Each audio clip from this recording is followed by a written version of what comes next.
o la manía y la hipomanía también es baja. Pero miren, en el último año que recibió alguna atención médica, episodio depresivo leve o moderado 23.4%, distimia 29.3%, y probablemente dentro del trastorno bipolar, porque se caracteriza por un episodio maníaco y es pues característico un episodio maníaco. Un paciente con episodio maníaco incluso hasta se puede desnudar en la calle por la desinhibición, ¿correcto? Es una emergencia y requiere atención. Y en Arequipa, miren, el episodio depresivo leve moderado 26.5, la distimia 30.6 y el trastorno bipolar 90.4. ¿Sí? Para que recuerden. Ahora, algo importante, así como, y esto es lo que quiero, yo no les voy a preguntar estas a las arrestinas, la alfa, la beta, eso, no. Hay una causa, digamos, para poderles presentar esto. Porque a diferencia de la depresión unipolar, donde la teoría monominérica explicaba mucho de la sintomatología, en el trastorno afectivo bipolar es un trastorno de segundos mensajeros, donde están alterados las vías del inositol 3-fosfato, las vías del diacilglicerol, que tienen que ver mucho con los canales de calcio y las proteínas asociadas a las proteínas G o del nucleótido de guanina. Entonces, en la neurobiología del trastorno afectivo bipolar están implicados preferentemente un solo sistema de neurotransmisores. Por el contrario, no solamente está implicado un solo sistema de neurotransmisores, sino hablamos de una patología con alteración de las vías de segundos mensajeros intracelulares. AMP cíclico, el CREP, quinasas, inositol 3-fosfato, proteína quinasa, diacilglicerol quinasa, la glutatión S quinasa 3 beta. Y tiene que ver mucho también con el calcio. Miren, esto no se lo van a aprender, pues, ¿no? Esto es para que se den cuenta que el ciclo de los fosfoinositoles con el inositol trifosfato, el diacilglicerol. ¿Por qué es importante esto? Porque los fármacos que sirven para tratar los episodios maníacos, como los estabilizadores del estado de ánimo, como es el valproato o el litio o incluso la misma carbamazepina, actúan sobre estas vías. ¿Y estas vías dónde están? No están en la membrana, están dentro del aparataje intracelular, son segundos mensajeros. Recuerden por favor eso, ¿sí? Y al final, miren, la vía del inositol trifosfato se produce una excesiva señal que va a generar hiperactividad de la vía del inositol asociada al TAP. Y entonces, cuando yo utilizo litio o valproato, disminuyo esa hiperactividad y eso se va a ver traducido en que disminuye el estado de ánimo eufórico. ¿Correcto? Sí, y acá tenemos justamente, ¿no? El calcio, y era lo que les decía, por eso les preguntaba al inicio, ¿cuál es el principal segundo mensajero? Es el calcio. Juega un papel muy importante en las señales intracelulares, tanto para acciones con traducción de señales, con activación como inhibición, y están asociados numerosos genes de hiperactivación de las vías de calcio en el TAP. Y uno de los más conocidos son estos genes de los canales de calcio, el CANAC1. Y acá está justamente eso, ¿no? Estímulos, segundos mensajeros, beta-arrestinas, mitocondria y la actividad de calcio. Eso es lo más importante. Y este es un modelo multifactorial de los trastornos bipolares, donde hay factores ambientales, hay carga genética, que es lo más importante dentro del TAP, que explica aproximadamente el 85% de los casos, ¿correcto? La epigenética, cambios neuronales, circuitos y materia cerebral, pérdida de materia gris frontotemporal, patología axonal, fallo de la desactivación en la red de modo predeterminado, y que va a generar consecuencias sistémicas. Y esto es justamente lo que conlleva esta pérdida de materia gris, los fallos y el procesamiento emocional perturbado, conlleva consecuencias también sistémicas. Y lo que hemos podido ver, ¿no? La mayor comorbilidad con otros cuadros metabólicos, diabetes mellitus, hipertensión arterial, dislipidemia, estrés oxidativo y correlaciones de comportamiento, síntomas del estado de ánimo, incremento de la energía y la actividad, la fuga de ideas clásica de la manía, y el resultado funcional que va a pasar, deterioro cognitivo y ajuste psicosocial deficiente. Entonces, en resumen, la patología o la etiopatogenia de los cuadros bipolares se resume a alteraciones en segundos mensajeros. Recuerden, por favor, eso. Y es por eso que explica la utilidad del valproato, del litio y de la carbamazepina. ¿Sí? Y esto es el episodio maníaco, miren. Es la gran diferencia a lo que hemos visto en el episodio depresivo. Todo está brillante, ¿no es cierto? El paciente está animoso, tiene el ánimo elevado, expansivo, hay o puede haber un ánimo irritable. Esos son los síntomas necesarios para el diagnóstico. Y miren, aparte de eso, 3 o más de estos síntomas. Elevado sentido de autoimportancia o grandiosidad que se puede traducir en ideas deliroides megalomaníacas, ¿correcto? Incremento de la actividad dirigida con actividad o agitación, toma de riesgos, lo que les decía, ¿no? Saca todo el dinero de su AFP, ¿no es cierto? Y lo invierte probablemente en el casino, ¿sí? Disminución de la necesidad de dormir. El paciente duerme muy poco, puede llegar. ¿Qué pasa si nosotros dormimos 1 hora? Al día siguiente, ¿cómo uno está? Pero si es maníaco, está con un episodio maníaco, duerme 30 minutos y al día siguiente está hiperactivo, está haciendo una cosa, otra cosa. Luego también hay distraibilidad y alteraciones en la concentración y más hablador de lo habitual, que eso se denomina presión del habla. Es como si el paciente estuviera hablando pero presionado, y empieza a hablar y hablar y hablar y hablar y hablar. Y ahí hay justamente la fuga de ideas o pensamientos a la carrera, donde el paciente empieza a hablar y el pensamiento es saltígrado. Pasa de una idea a otra, de una idea a otra. ¿Hay alguna alumna de la mañana de mi grupo? Sí. Hemos visto a esa paciente, ¿no es cierto? Cómo pasaba de una idea a otra, de una idea a otra, de una idea a otra. Es el pensamiento saltígrado propio de una fuga de ideas, ¿sí? Y la duración como mínimo son 7 días o cualquier tiempo de duración, menos de 7 días puede ser. Se altera la funcionabilidad y por definición el episodio maníaco tiene síntomas, puede tener síntomas psicóticos que van a ser congruentes con el estado de ánimo, ideas deliroides de contenido megalomaníaco, o puede haber también alucinaciones. ¿Qué escuchaba nuestro paciente? La voz de Steve Jobs, que le decía que su proyecto era algo muy bueno, ¿no es cierto? Y por definición el episodio maníaco requiere hospitalización. Entonces acá tenemos igualmente los circuitos cerebrales que tienen que ver con, muy similar a lo que hemos visto en la depresión, solamente que acá va a haber hiperactivación de estos circuitos, ¿correcto? Toma de riesgos, el ánimo, la disminución en el hipotálamo, la disminución de la necesidad del sueño, al igual que en el tálamo, ¿sí?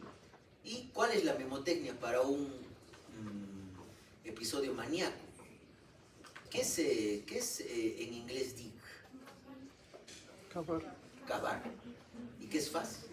Rápido. Entonces, el paciente maníaco cava rápido, ¿ya? Para que se acuerde. Entonces, dig faz, periodo bien definido de un estado de ánimo anormal y persistentemente elevado, expansivo o irritable, que dure por lo menos 1 semana, puede durar cualquier tiempo, pero requiere hospitalización. Y 3 o más de los siguientes síntomas, 4 si el ánimo es irritable.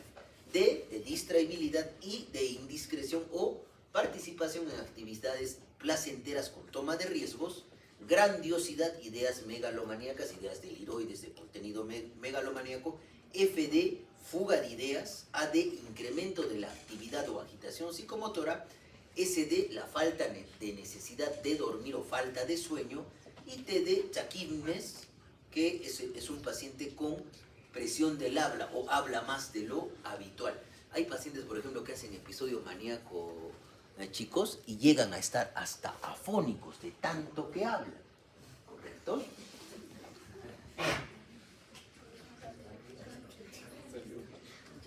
Ahora, ¿cómo hacemos el descarte, no? Vamos a ir, digamos, directamente a los criterios. Le vamos a preguntar al paciente, ¿ha tenido alguna vez un periodo de 1 semana donde se haya sentido tan feliz y con energía que no haya necesitado dormir y que sus amigos le hayan dicho que estaba hablando demasiado rápido, que estaba comportándose de una manera diferente o extraña, ¿sí? Si recibimos un sí, indagamos cuándo fue y cuánto duró y utilizamos los criterios DICFAS para identificar un episodio maníaco, ¿sí? Y has pasado por algún episodio en el que te hayas sentido lo opuesto a deprimido. Eso también es muy importante, ¿no es cierto? De tal forma que por una semana te has sentido con adrenalina y que hayas podido conquistar el mundo. Entonces ahí estamos introduciendo lo que normalmente un paciente entiende, lo que es depresión, entiende lo que es sentirse deprimido. Y luego es útil preguntar de esta manera si acabamos de preguntar sobre síntomas de depresión y experimentas cambios de ánimo bruscos en los que te sientes increíblemente bien por una semana o más y luego colapsas de nuevo en la depresión, o has tenido periodos en los que te hayas presionado a otras personas todo el tiempo y te has peleado con ellas. Esto evalúa irritabilidad y manía disfórica. Muchas veces estos pacientes, ¿qué hacen? No duermen y están empezando a pensar qué tienen que hacer mañana, cómo van a ordenar las cosas. Y empiezan a hacer eso, pero también hay distraibilidad al mismo tiempo. Y vamos con un ejemplo 4. Miren, llega a consulta una paciente mujer de 18 años, estudiante universitaria de segundo ciclo de Derecho, se queja de depresión de hace un mes por estrés académico.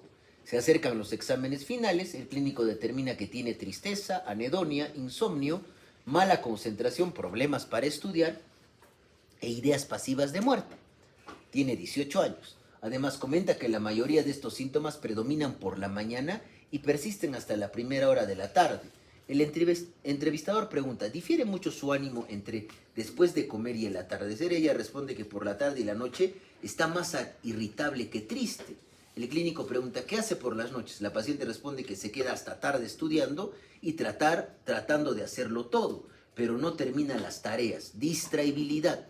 Le cuesta hilar el pensamiento, fuga de ideas. Se levanta a menudo de la mesa y pasea, agitación psicomotora.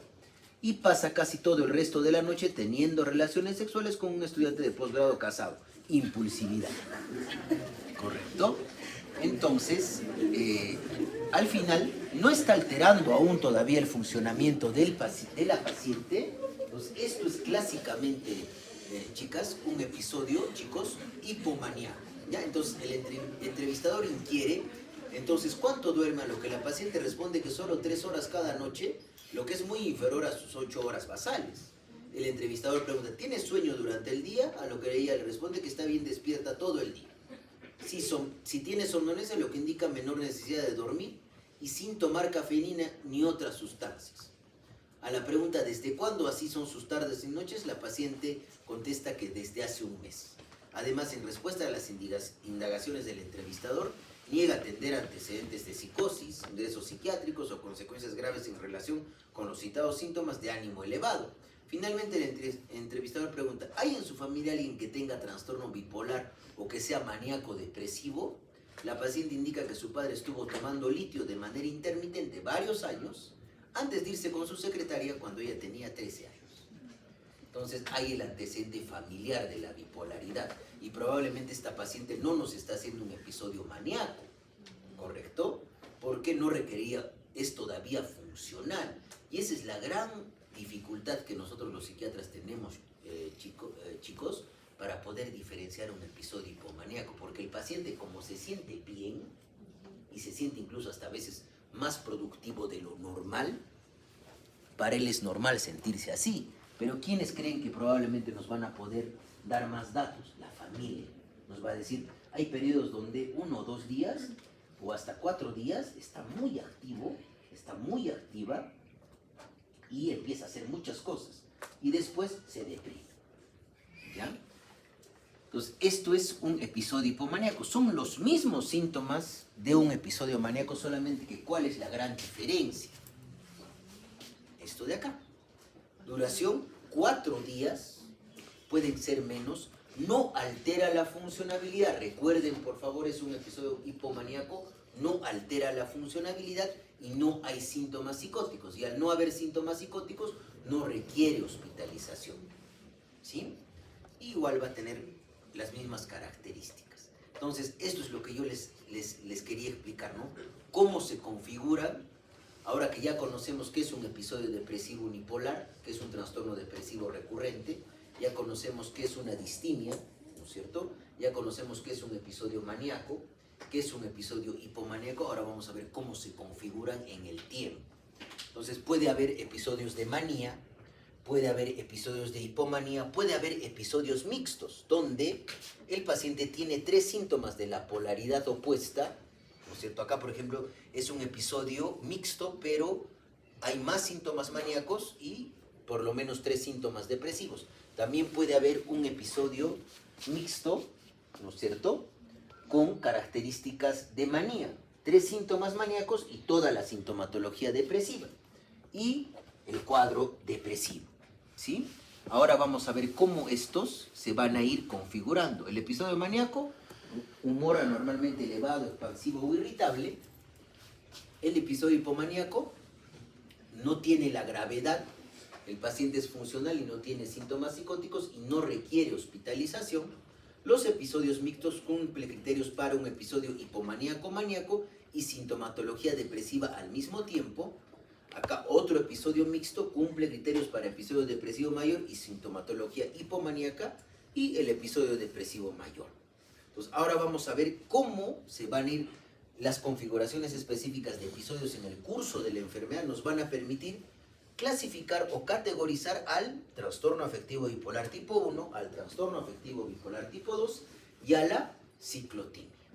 Entonces hablamos primero de el trastorno bipolar tipo 1 y el tipo 2, ¿no?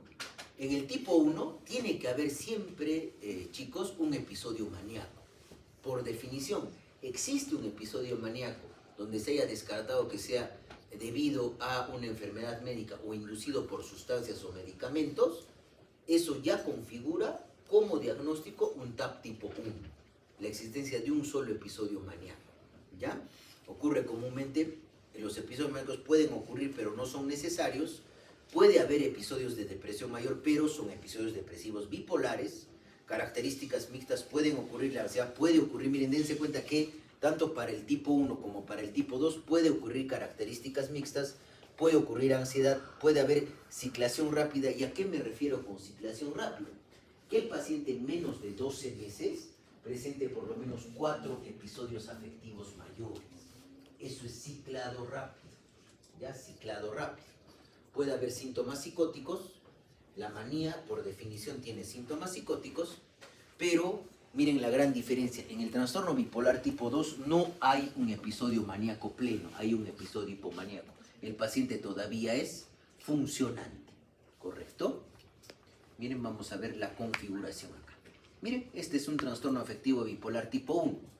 Un solo episodio maníaco o un episodio maníaco con características mixtas, 3 síntomas de la polaridad inversa o la polaridad negativa. Y posterior al episodio maníaco, el paciente puede desarrollar un episodio depresivo, pero este episodio depresivo va a tener características bipolares, no va a tener las características unipolares de los cuadros depresivos que les he explicado al inicio de la clase, ¿sí? Episodio maníaco con características mixtas y episodio depresivo posterior al episodio maníaco o al episodio con manía y características mixtas. ¿Y cómo se configura el trastorno afectivo bipolar tipo 2? Que tiene que haber hipomanía, ¿no es cierto? Pero la mayoría de veces, chicos, es bien difícil poder hacer un diagnóstico de un trastorno afectivo bipolar tipo 2. ¿Por qué? ¿Qué pasa con las hipomanías? El paciente se siente bien, ¿correcto? Pero algo que nos va a permitir, digamos, diagnosticar son las características propias de la depresión bipolar dentro de la bipolaridad, ¿correcto? Y porque puede ser, digamos, nos puede parecer un paciente con un trastorno depresivo recurrente, que ha hecho hartos episodios depresivos, pero nunca le hemos preguntado por síntomas de hipomanía. Y estos pacientes demoran incluso hasta 7 años en establecer un diagnóstico adecuado. Y si no establezco el diagnóstico adecuado, a este paciente le van a dar un antidepresivo, otro antidepresivo, otro antidepresivo, otro antidepresivo, le meten antipsicótico, le meten probablemente estabilizador del ánimo y no responde. pero es un trastorno afectivo bipolar tipo 2, ¿no? Es por eso que dicen que un buen psiquiatra hace diagnóstico de trastorno afectivo bipolar tipo 2, evaluando lo que pretende buscar, pero siguiendo ciertas características, ¿no? Episodio depresivo y el episodio hipomaníaco. Entonces, esto es lo que quiero que recuerden. Miren, es como si estuviéramos agarrando una lupita. ¿Esto qué es? Esto es un trastorno depresivo recurrente, ¿no es cierto? Es un trastorno depresivo recurrente. Acá de repente hay una eutimia de 2 meses. Pero ¿qué pasa para poder pensar de que esto es una depresión bipolar? Hay estas características. Historia familiar de trastorno afectivo bipolar. Historia familiar de abuso de sustancias. Abuso de sustancias comórbido. Intentos de suicidio. Que el paciente tenga más de 13 o la paciente tenga más de 3 episodios depresivos antes de los 25 años, ¿sí? Que haya irritabilidad, que exista síntomas psicóticos en la depresión, ¿correcto? Que haya reactividad del estado de ánimo, agitación psicomotriz en el TAP tipo 2, retardo psicomotor en el tipo 1, episodios depresivos cortos, y esto que les decía, la depresión atípica o síntomas vegetativos inversos. En vez de tener insomnio con despertar precoz, tiene hipersomnio. En vez de tener hiporexia, tiene hiperfagia. Son síntomas vegetativos inversos. Entonces, si yo les pongo un cuadro de depresión con toda la sintomatología y les pongo síntomas vegetativos inversos, además de melancolía, ideas de culpa y antecedente familiar de un paciente con TAP, ¿qué diagnóstico tiene el paciente? No me van a poner depresión unipolar, ¿no es cierto? O episodio depresivo mayor leve, ¿no? Eso es una depresión bipolar. Es como si nosotros estuviéramos haciendo una lupita en este episodio depresivo que nos permite caracterizar eso, porque es bien difícil identificar la hipomanía por la egosintonía que el paciente siente cuando está hipomaníaco. ¿Quién no le gustaría, por ejemplo, dormir 2 horas y estudiarse todo el libro? ¿No es cierto? Y sin embargo, ciertas características clínicas nos hacen pensar sobre una depresión bipolar. ¿Sí? Eso es lo característico. Y miren, la depresión bipolar frente a la depresión unipolar. Recuerden, miren, la depresión bipolar siempre tiene un inicio más temprano, ¿correcto? En cambio, la depresión unipolar inicia más tarde, 30, 50 años. En el temperamento, en la depresión bipolar hay ciclotimia o extraversión, en cambio en la depresión unipolar hay distimia o la personalidad es introvertida. Antecedentes de hipomanía en la depresión bipolar, sí. Y miren, dense cuenta, en la depresión unipolar el ratio es 1:2 para varón-mujer. En cambio en la depresión bipolar es 1:1, ¿ya? Y los episodios postpartos son mucho más frecuentes en la depresión bipolar. Hay más que todo enlentecimiento psicomotor y esos síntomas vegetativos inversos con la parálisis plumbea, ¿sí? Mayor número de episodios, inicio mucho más temprano y los síntomas vegetativos inversos.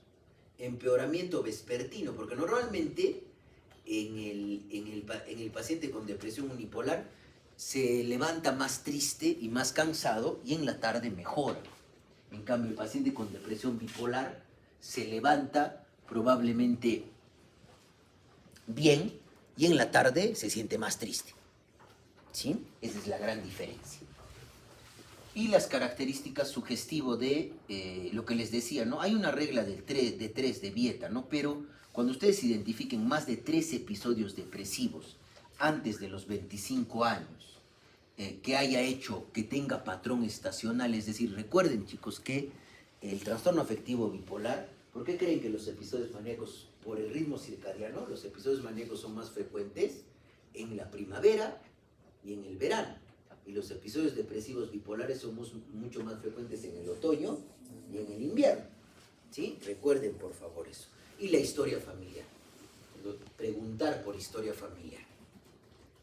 Vamos con un ejemplo 6. Esto es más que todo para la ciclotimia. El señor ve a un hombre soltero de 25 años, acude para su evaluación debido a irritabilidad, insomnio, ansiedad y exceso de energía. Manifestó que dichos episodios duraban desde unos días hasta algunas semanas y alternaban con periodos más largos de un sentimiento de desesperanza, rechazo y derrota, con pensamientos suicidas. El señor B dijo que siempre había sido de esta manera desde que tenía memoria. Nunca había recibido tratamiento por estos síntomas, negó consumir drogas y dijo que solamente bebía de forma ocasional para relajarse. Cuando era niño pasó de una familia adoptiva a otra y era irresponsable y problemático. Se escapaba con frecuencia de casa, se ausentaba de la escuela y cometía delitos menores. Se escapó de la última familia adoptiva a los 16 años y fue dando tumbos desde entonces, realizando pequeños trabajos de manera ocasional. Cuando se cansaba de una ciudad o de un trabajo, se iba y buscaba otro. No tenía amigos cercanos porque hacía amistades y las perdía rápidamente. Entonces, a diferencia de la distimia, que está más asociada a la depresión, el trastorno ciclotímico se caracteriza por esto. Miren, varía entre, no llega a ser un episodio depresivo completo, bordea la distimia y bordea la hipomanía. Bordea la distimia y bordea la hipomanía. Bordea la distimia y bordea la hipomanía. Eso es una ciclotimia. Duración, al igual que la distimia, como mínimo 2 años en adulto, al menos un año en niños y adolescentes, y son oscilaciones de ánimo entre la hipomanía y la distimia. La hipomanía y la distimia, pero nunca siendo un episodio hipomaníaco pleno, ni tampoco un cuadro distímico de 2 años. ¿Se dan cuenta? Esa es la gran diferencia. Sí, entonces, en la anamnesis, siempre especificar el inicio, la duración de los síntomas, caracterizar los episodios que les he explicado y preguntar sobre constantes vitales psiquiátricas, apetito, sueño, dolor, deseo sexual. Y en el examen físico, un examen somático general por sistemas, ¿no? Pérdida de peso, el pliegue de Veragut, que es muy importante en el omega de Veragut, que lo hemos visto en una de las presentaciones de la primera fase, las funciones vitales y el examen mental, ¿no? La apariencia, actitud, psicomotricidad, ánimo, afecto, pensamiento, senso-percepción, cognición, siempre valorar la memoria, la atención, la concentración, el cálculo, el juicio y la introspección.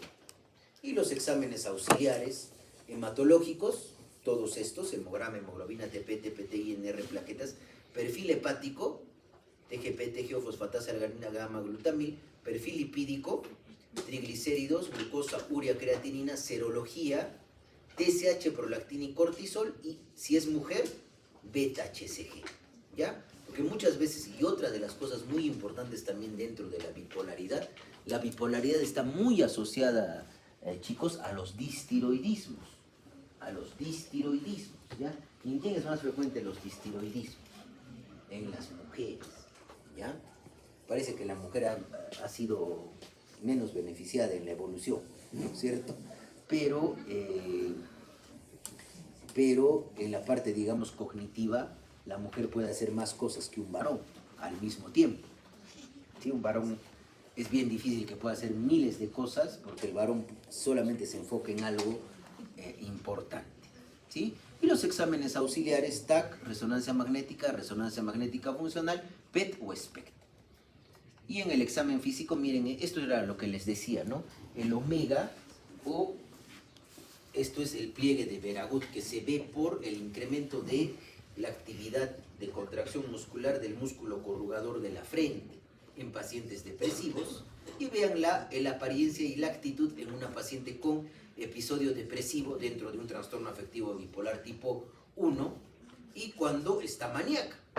Miren la felicidad que engloba. Y cuando ustedes se valoren un paciente con episodio maníaco, se siente su alegría es contagiante, ¿ya?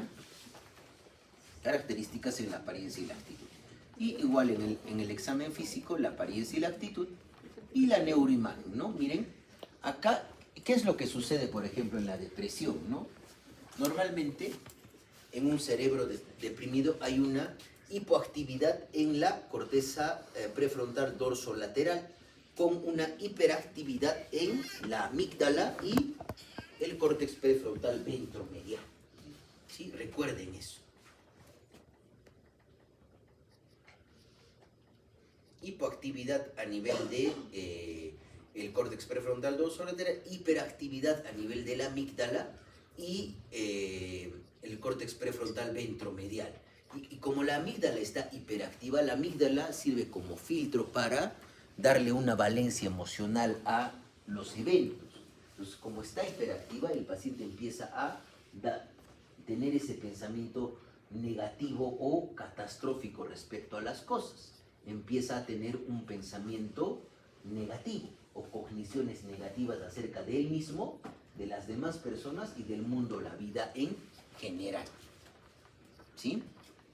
¿Y qué pasa, por ejemplo, en la manía? En la manía se pierde la actividad inhibitoria del córtex orbitrofrontal.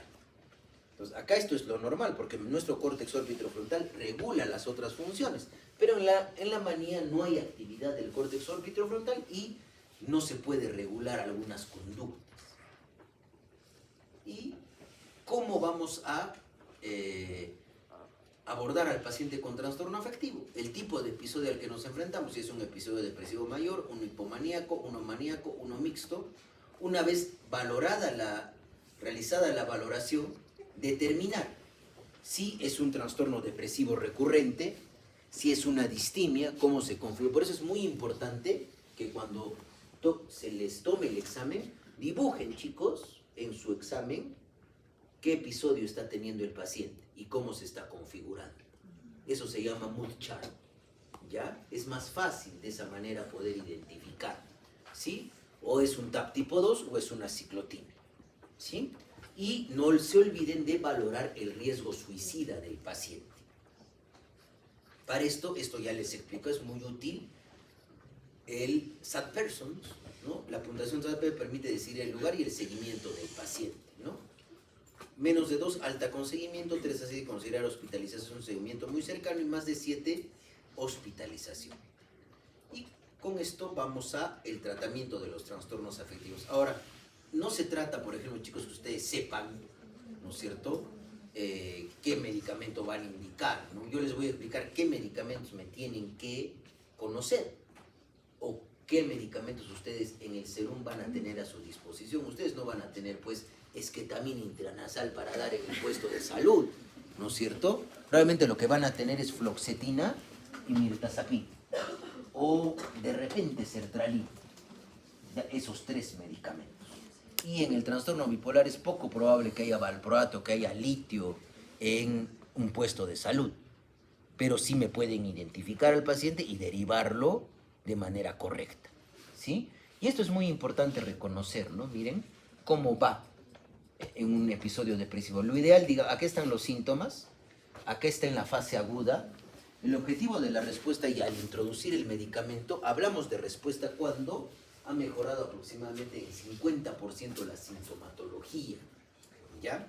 Después de eso, el objetivo, remisión, significa que el paciente ya no tiene ningún síntoma. Vamos a seguir con la fase de continuación, como les he dicho, ¿no? Un primer episodio depresivo requiere tratamiento de 6 a 9 meses. Un trastorno depresivo recurrente, por lo menos tratamiento de 2 años con antidepresivos para evitar las recaídas, ¿correcto? Se recupera, pero puede haber recurrencia, ¿sí? Recuerden eso. Entonces, ¿cuál es el objetivo? La respuesta, que mejore en 50% la sintomatología. A eso denominamos respuesta. ¿Sí? Con la introducción de... Y acá hablamos del tratamiento del episodio depresivo. Iniciamos el tratamiento, la fase aguda dura más o menos de 6 a 12 semanas. El objetivo es la remisión. Acá más o menos vamos a tener respuesta, acá tenemos remisión. Sostener la remisión en la fase de continuación, que son 4 a 9 meses. 4 a 9 meses, y probablemente si hay recuperación, se le da el tratamiento más o menos por 6 a 9 meses, hasta 9 meses, y se puede probablemente ya retirar el medicamento. Pero cuando hay un episodio depresivo único.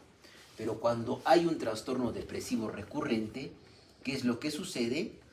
El objetivo del tratamiento psicofarmacológico actual, chicos, no es simplemente la remisión, sino es la recuperación funcional. Es decir, que ese paciente sea el mismo que era antes de desarrollar el episodio depresivo, ¿sí? Eso es el objetivo ahora.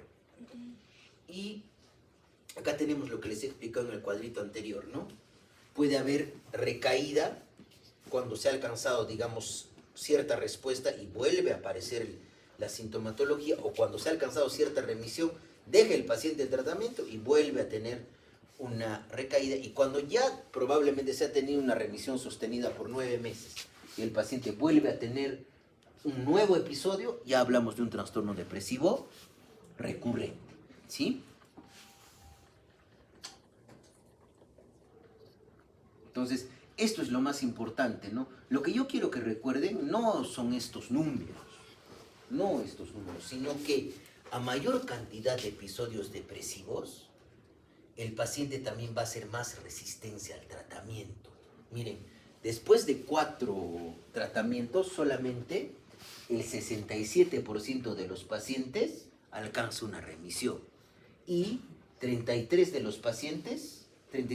de los pacientes no remiten después de 4 tratamientos. Es por eso que es muy importante identificar un primer episodio depresivo y darle un tratamiento adecuado, ¿sí? Eso es muy importante. A medida que no se alcanza la remisión, el trastorno depresivo se hace más resistente, con mayor impacto funcional, y acá cuando ya no hay respuesta a 2, así como hablábamos, ¿no es cierto?, de la esquizofrenia resistente al tratamiento, donde el paciente no respondía a 2 antipsicóticos, a dosis plenas, con una buena adherencia, ¿no es cierto?, y de diferente grupo, esa era una esquizofrenia resistente al tratamiento. Cuando un paciente no responde a 2 tratamientos antidepresivos continuados, a dosis plenas, con un antidepresivo de diferente clase, hablamos de depresión resistente al tratamiento, ¿sí? Que eso ya es manejo ¿de quién? Del especialista, ¿sí? Y miren, esto es también algo importante que tienen que tener en cuenta. Vamos a tratar de terminar, por favor, ¿ya? ¿O me estoy robando su tiempo? Sí. Ya. Miren, dense cuenta, por ejemplo, chicos, esto es justamente por qué cuando yo le doy el tratamiento al paciente, el paciente demora en mejorar su estado de ánimo por el aumento de la... ¿Se acuerdan, no es cierto, que había la depresión de las monoaminas y había una sobreexpresión de los receptores?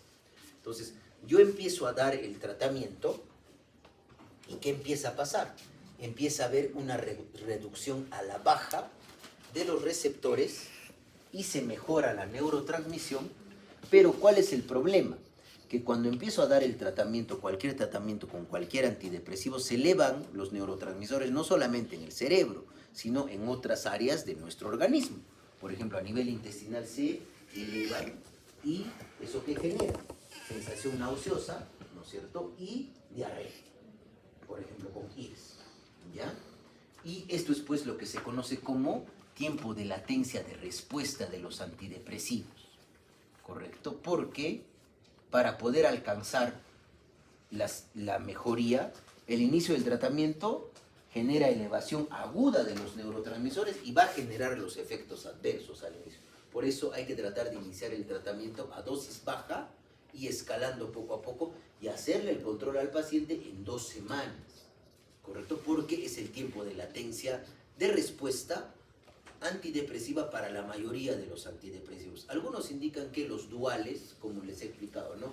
Venlafaxina, duloxetina, desvenlafaxina, milnacipran, levomilnacipran, duloxetina, tienen cierto advantage frente a los clásicos IRS, que es fluoxetina, ¿no? Que demora más o menos unas 2 semanas. ¿Sí? Y acá tenemos el tiempo de latencia de respuesta de los antidepresivos. Esto es pues lo que explica, ¿no? Miren, acá hay la sobreexpresión porque hay una deficiencia de monoaminas. Como ya el antidepresivo está bloqueando el transportador, por ejemplo, de serotonina, de noradrenalina acá, por el colorcito, de noradrenalina, entonces hay más noradrenalina disponible, entonces ¿qué va a empezar a pasar? Va a haber una regulación a la baja de esa sobreexpresión de los receptores postsinápticos de noradrenalina. Y ahí recién se va. Entonces el tiempo de latencia de respuesta más o menos son 2 a 4 semanas. Y acá tenemos qué tratamientos son los de elección en el primer nivel de atención. Los inhibidores selectivos de recaptación de serotonina. ¿Qué hace el inhibidor selectivo de recaptación de serotonina, chicos? bloquea el transportador de serotonina.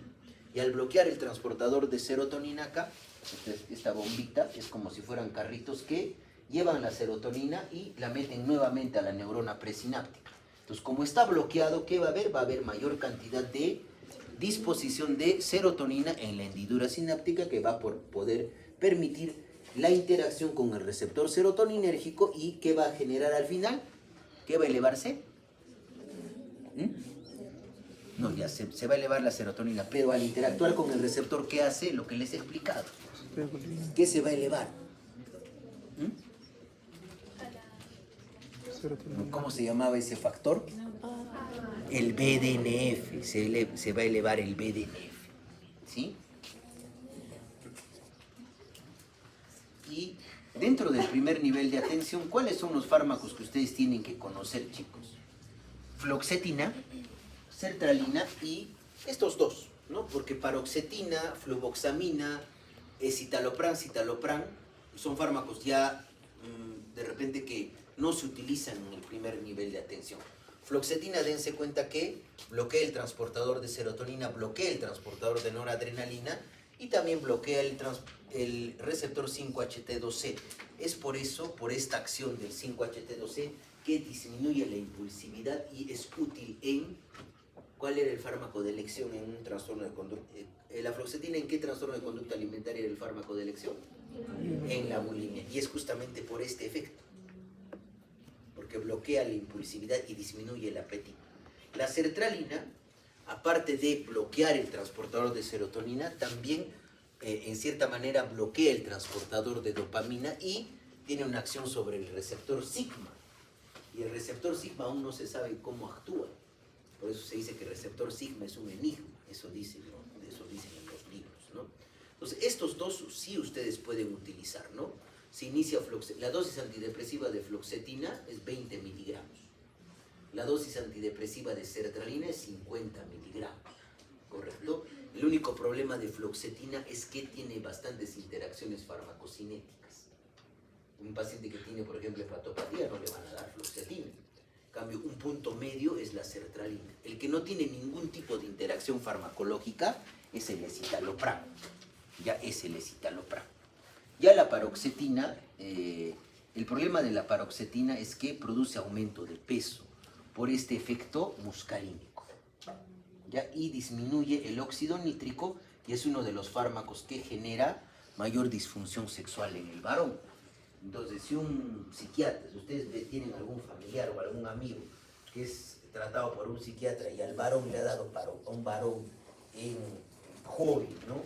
Que normalmente va a tener vida sexual activa, le da paroxetina, escapen de este psiquiatra, ¿sí? Porque no sería lo indicado para un varón, ¿correcto? Ni tampoco a una mujer darle paroxetina, porque la paroxetina le va a hacer aumentar de peso, ¿correcto? Sí, y miren, dense cuenta que sertralina y fluvoxamina comparten esto del receptor sigma. Y acá tenemos las dosis, ¿no? Fluoxetina se puede llegar hasta 40, ¿sí? Y sertralina hasta 150. Pero son los dos fármacos que ustedes pueden utilizar. Por supuesto que en la práctica, sus docentes de práctica les tienen que explicar cómo titular las dosis, cómo hacer eso. O sea, a mí me falta con mis grupos de práctica enseñarles eso. Sertralina y luego tenemos otros fármacos, como por ejemplo la venlafaxina, la desvenlafaxina. ¿Cuál es el problema, chicos, con la venlafaxina? Que eleva la presión arterial. Entonces nunca le van a dar a un paciente hipertenso venlafaxina, ¿no es cierto? No le van a dar venlafaxina. La duloxetina es muy útil, y ustedes seguro cuando ¿ya han hecho endocrino todavía? Ya. Los que han hecho endocrino, la duloxetina, ¿para qué sirve en la diabetes?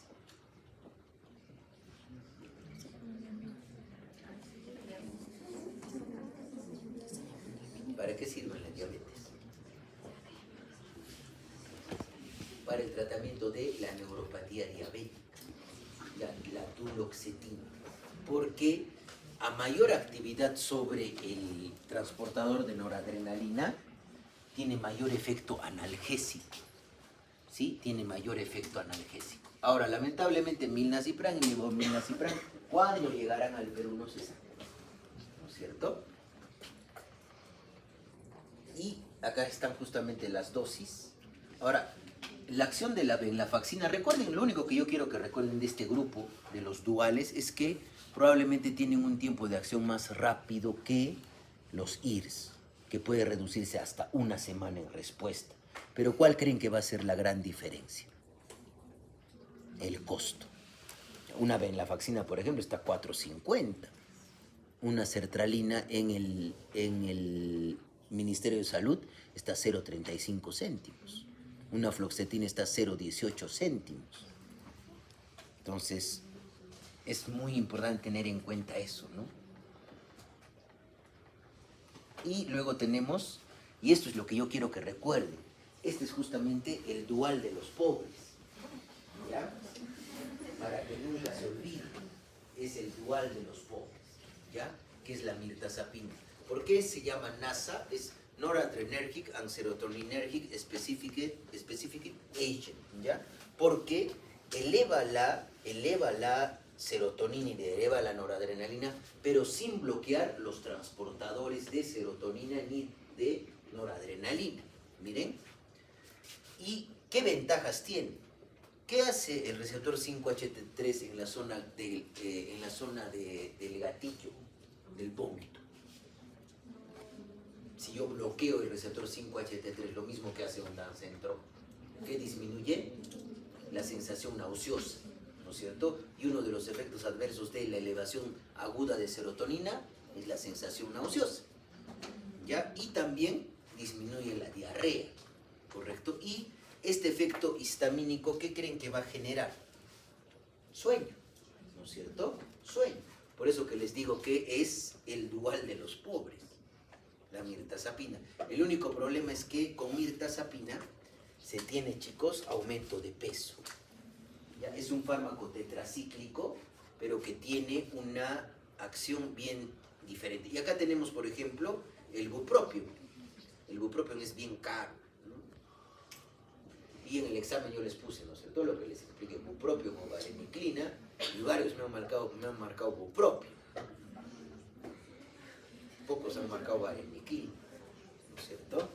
Y otros fármacos como la agomelatina, ¿no? Ahora, por ejemplo, si ustedes han visto, está inundada las farmacias con melatonina en gomitas, melatonina en gomitas, melatonina en gomitas. Por supuesto que la melatonina es útil para dormir, ¿no? Pero hay un antidepresivo que es agonista de los receptores melatoninérgicos MT1 y MT2 que mejora justamente el sueño.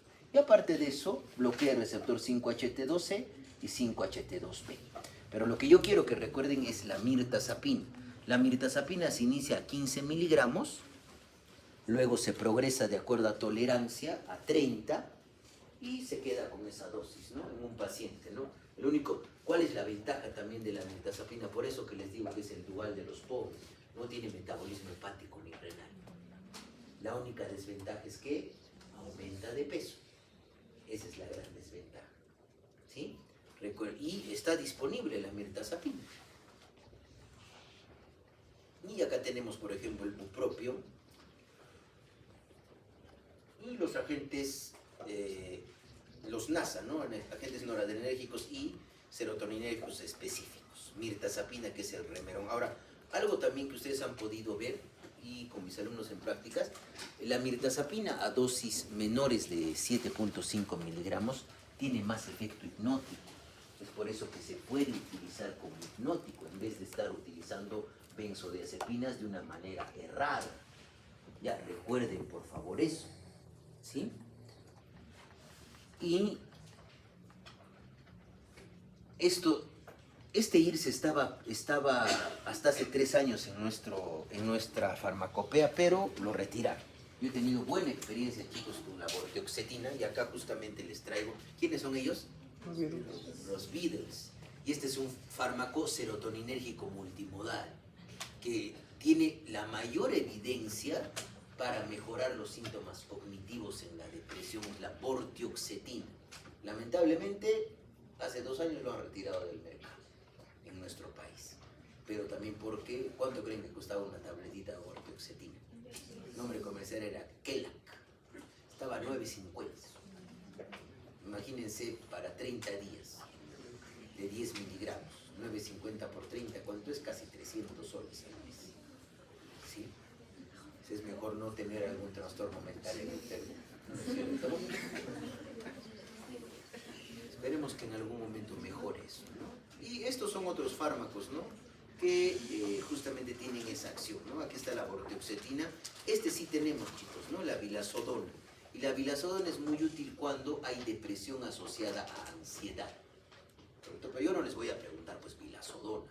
Yo les voy a preguntar que cuándo me utilizan mirtazapina, cuándo me pueden utilizar fluoxetina y cómo me identifican los episodios. Eso es lo más importante. ¿Sí? Y los antidepresivos tricíclicos que ya no se utilizan. ¿Por qué, chicos? Y esto quiero que recuerden muy bien. Darle antidepresivos tricíclicos a un paciente deprimido es como darle una pistola cargada para disparar. ¿Por qué? Porque si el paciente empieza a tomar el antidepresivo tricíclico y se toma una sobredosis, se muere. Porque los antidepresivos tricíclicos bloquean los canales de sodio a nivel de el músculo cardíaco y hacen paro cardíaco. Eso hay que tener mucho cuidado. Sin embargo, yo veo con gran preocupación que hay muchos médicos, especialmente los neurólogos, ¿sí?, que utilizan medicamentos que es como decir, por ejemplo, que yo quiera utilizar valproato para tratar a un paciente con epilepsia, cuando yo no soy neurólogo, ese no es mi terreno, ¿no es cierto? Pero hay neurólogos que agarran y les dan amitriptilina a pacientes con diabetes, ¿correcto? Generando todos los efectos adversos que tiene un antidepresivo tricíclico. Visión borrosa, es muy similar a los efectos de un antipsicótico típico de baja potencia, visión borrosa, estreñimiento, sedación. Entonces, no se olviden, ¿no? Darle un antidepresivo tricíclico a un paciente deprimido es como darle una pistola cargada para que se pueda suicidar. Al final terminamos con las preguntas, ¿ya? Por favor. Amitriptilina y la clomipramina. La clomipramina la vamos a volver a tocar cuando hagamos DOC. Entonces, el primer episodio depresivo, según las guías, según la última guía Maudsley, se tiene que utilizar más o menos entre 6 a 9 semanas. Recuerden que un episodio depresivo leve no se utiliza fármacos, se da psicoterapia. En cambio, el moderado, el grave sin síntomas psicóticos y el grave con síntomas psicóticos sí requiere tratamiento farmacológico. Y el trastorno depresivo recurrente idealmente se tiene que tratar por 2 años, pero muchas veces por ciertas características, a veces de manera indefinida, se le da el tratamiento al paciente.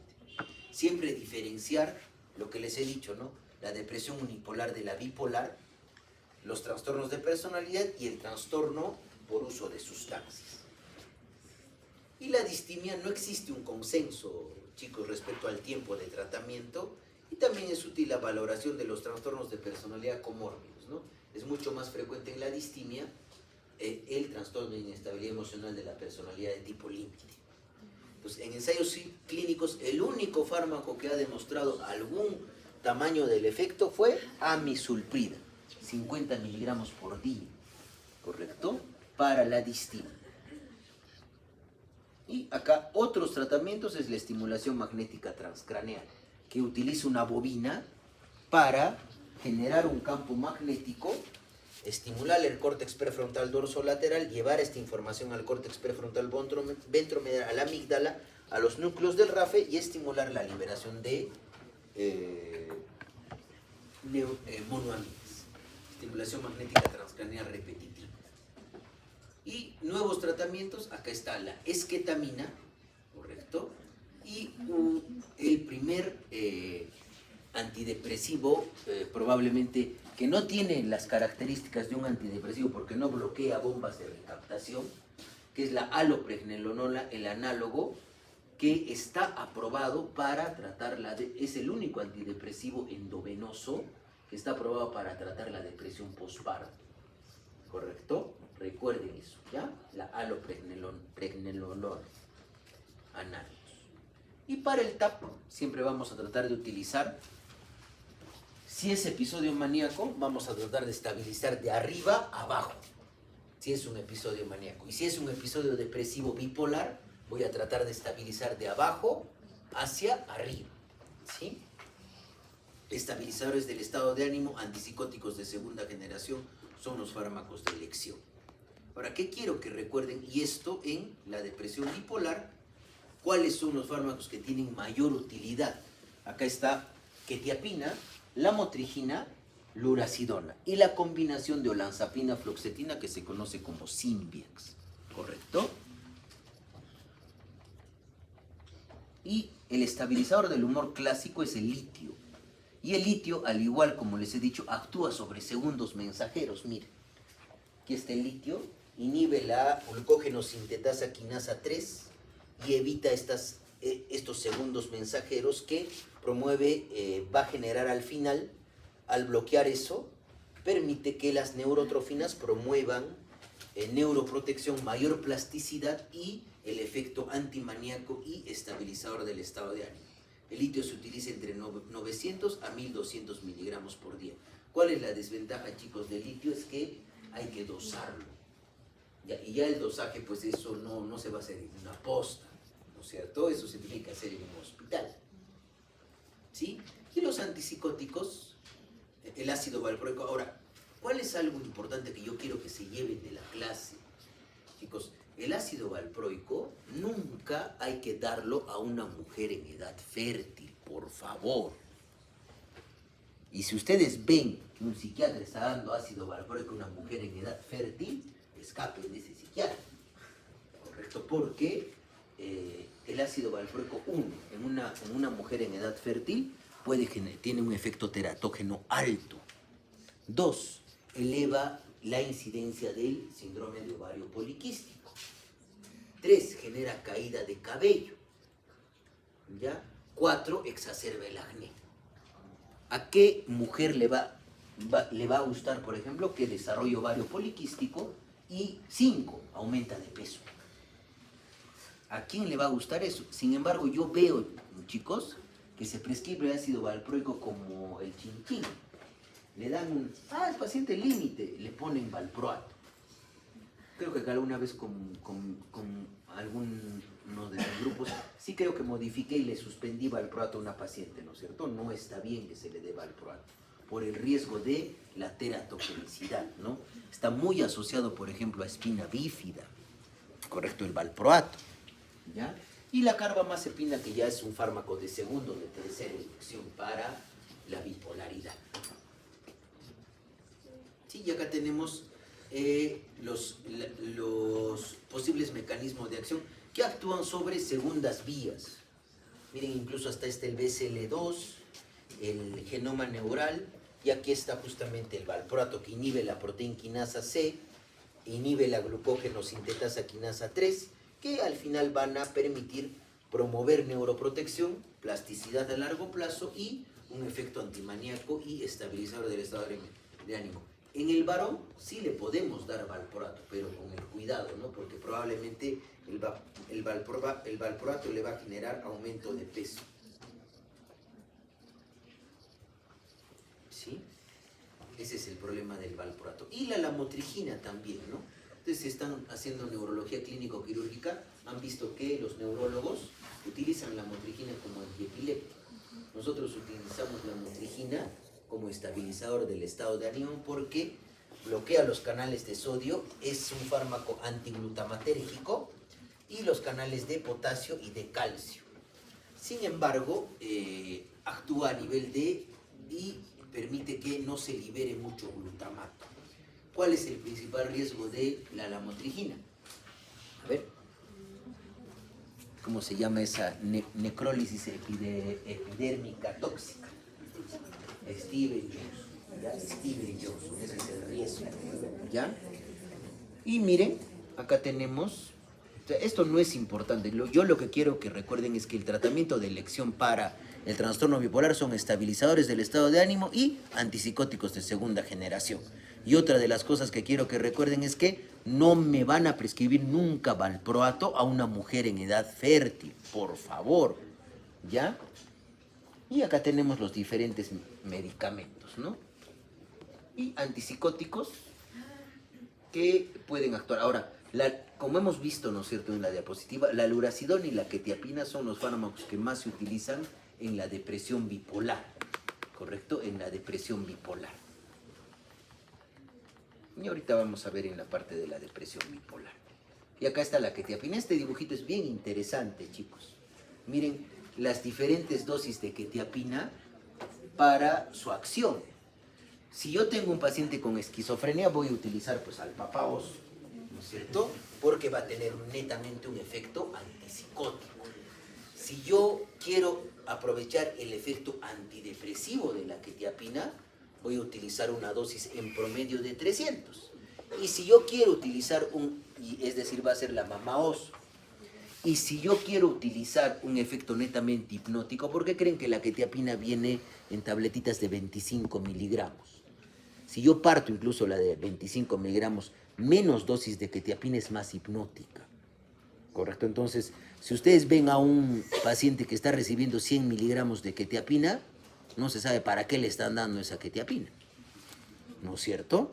O sea, no se trata de sobremedicar al paciente. Hay pautas, ¿no es cierto?, para el tratamiento. Entonces, acá utilizamos en la depresión bipolar quetiapina. Y hay lo que nosotros hablamos de el índice de polaridad. Esto es algo muy importante. Al hablar de índice de polaridad, miren, el fármaco ideal va a ser aquel que va a tratar los dos polos de la enfermedad. ¿Y cuál es ese fármaco? El que más se acerca, la quetiapina y el litio. Entonces, los que tratan más la parte maníaca es la paliperidona, el aripiprazol, la risperidona, la cenapina, ¿correcto? Y los que tratan predominantemente la parte depresiva en el trastorno afectivo bipolar está la lurasidona y la lamotrigina, ¿correcto? Eso más que todo es para depresión bipolar. Entonces, si tiene un índice de polaridad 1, trata tanto la parte maníaca, la polaridad positiva, como la polaridad negativa. ¿Sí? Y la asociación de... normalmente un paciente responde de una manera adecuada en combinar, primera línea, chicos, es litio. Litio asociado a un antipsicótico de segunda generación, dependiendo de lo que yo quiero bajar, ¿no es cierto? De repente yo puedo combinar litio con aripiprazol, por ejemplo, ¿no? O puedo combinar litio con quetiapina, ¿sí? O el otro, si es que el paciente no me tolera el litio y si no es mujer, no está en edad fértil, o si es mujer y ya no está en edad fértil, sí podría considerar valproato, ¿sí? Valproato más un antipsicótico D. Esto es lo que ustedes tienen que aprender, porque ya hay otros combos mucho más complicados. O sea, miren, por ejemplo, esto es un combo que hay que utilizarlo de una manera bien cuidadosa, que utiliza un antipsicótico de segunda generación, que utiliza la lamotrigina e incluso un antidepresivo. Porque muchas veces un paciente bipolar, nosotros no podemos... ¿Qué tal es un paciente con trastorno afectivo bipolar tipo 2 y está con una depresión? Y en atención primaria el médico le da un antidepresivo tricíclico. Más que seguro es que nos hace un viraje a una hipomanía. Más que seguro. Ya por eso hay que tener mucho cuidado en esa parte. ¿Ya? Y en el ejemplo 6, esto, chicos, es una paciente que tiene un tumor cerebral, para recordar que también hay cuadros probablemente orgánicos que pueden simular síntomas depresivos. Es por eso que en los extremos de la edad y cuando hay presentaciones atípicas de los cuadros, con bastante... Ojalá que podamos ver todavía esta paciente con mis alumnos. Hay una paciente que el día que yo pasé visita, el día miércoles, le hice hacer el test del reloj. El test del reloj en geriatría han hecho, ¿no es cierto? Ya, cuando un paciente no dibuja bien el círculo, apiña los números, hay un cuadro orgánico, ¿no es cierto? Esa paciente le están dando lo que se denomina el California Rocket Fuel o polvo de combustibles para cohetes de California, que es la combinación entre mirtazapina y venlafaxina, ¿correcto? Y yo le hago el test del reloj y la paciente no hace bien el test del reloj. Y tiene más apatía, al parecer tiene una disfunción ejecutiva frontal. ¿Ya? Y porque esa paciente sigue sintiéndose triste a pesar de estar, miren, con venlafaxina, mirtazapina y quetiapina a dosis antidepresiva. Ya debería haber respondido, ¿no es cierto? Pues muchas veces, esto pasa y miren, ¿no? ¿Por qué es útil cuando hay síntomas atípicos pedir probablemente una neuroimagen, ¿no? Acá se observa dilatación de los ventrículos laterales, que es justamente una hidrocefalia normotensiva, que eso se va a solucionar justamente con la implantación de un dispositivo de derivación ventrículo-peritoneal. Y yo me despido de ustedes con